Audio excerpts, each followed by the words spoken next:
ରାତି ଅଧରେ ଆପଣ ବାରମ୍ବାର ଝାଡା ଯାଉଛନ୍ତି କି? ତେବେ ସାବଧାନ, ଆପଣଙ୍କୁ ହେବ ଏହି ଭୟଙ୍କର ରୋଗ। ତେବେ ଚାଲନ୍ତୁ ଜାଣିବା ଏହି ସମସ୍ୟାରୁ କେମିତି ମୁକ୍ତି ପାଇବେ।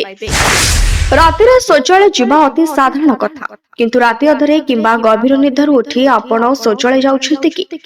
ଆପଣଙ୍କର ହୋଇପାରେ ଏହି ଭୟଙ୍କର ବଡ ସମସ୍ୟା, ଯାହା ପାଇଁ ଆପଣ ପଡିପାରନ୍ତି ବିପଦରେ। ରାତିରେ ବାରମ୍ବାର ଶୌଚାଳୟ ଯିବା ପେଟ ଖରାପର ଲକ୍ଷଣ, କିନ୍ତୁ କେତେକ ସମୟରେ ଏହାର କାରଣ ରାତିରେ ଭୁଲ ଖାଦ୍ୟ ଖାଇବା କିମ୍ବା ଭୁଲ ସମୟରେ ଖାଇବା ହୋଇପାରେ। କେତେକ ସମୟରେ ମସଲା ଯୋଗୁଁ ପେଟରେ ଗ୍ୟାସ୍ ସୃଷ୍ଟି ହୁଏ ଏବଂ ଗଭୀର ନିଦ ସମୟରେ ମଧ୍ୟ ଶୌଚାଳୟ ଯିବାକୁ ପଡିଥାଏ।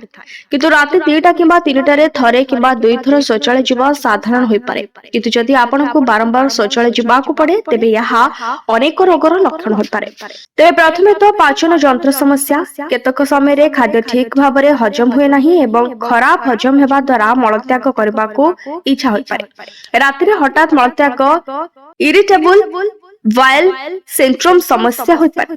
ବିଳମ୍ବିତ ରାତିରେ ଖାଇବା ଅନ୍ତନଳୀରୁ ପ୍ରଭାବିତ କରିପାରେ, ଯାହା ଫଳରେ ନିଦରେ ମଳତ୍ୟାଗ କରିବାକୁ ଇଚ୍ଛା ହୁଏ। କେତେକ ସମୟରେ ପେଟ ଯନ୍ତ୍ରଣା ମଧ୍ୟ ମଳତ୍ୟାଗକୁ ତ୍ୱରାନ୍ୱିତ କରିପାରେ। ଅନ୍ତନଳୀର ପ୍ରଦାହ ଯୋଗୁଁ ମଧ୍ୟ ବାରମ୍ବାର ମଳତ୍ୟାଗ ହୋଇପାରେ। କେତେକ ସମୟରେ ଜୀବାଣୁଜନିତ ଅନ୍ତନଳୀ ସଂକ୍ରମଣ, କୋଲାଇଟିସ୍ କିମ୍ବା କ୍ରୋନ୍ସ ରୋଗ ଭଳି ପରିସ୍ଥିତି ମଧ୍ୟ ରାତିରେ ଡାଇରିଆର କାରଣ ହୋଇଥାଏ। ରାତିରେ ପରିସ୍ରା କରିବା ଏବଂ ମଳତ୍ୟାଗ କରିବା ମଧୁମେହର ଲକ୍ଷଣ। ଯଦି ଆପଣଙ୍କ ରକ୍ତ ଶର୍କରା ନିୟନ୍ତ୍ରଣରେ ନଥାଏ, ତେବେ ଏହା ଦେଖାଦେଇପାରେ। ରାତ୍ରି ଭୋଜନ ଶୀଘ୍ର ଖାଅ ଏବଂ ସବୁବେଳେ ହାଲୁକା ଖାଦ୍ୟ ଖାଇବାକୁ ଚେଷ୍ଟା କର।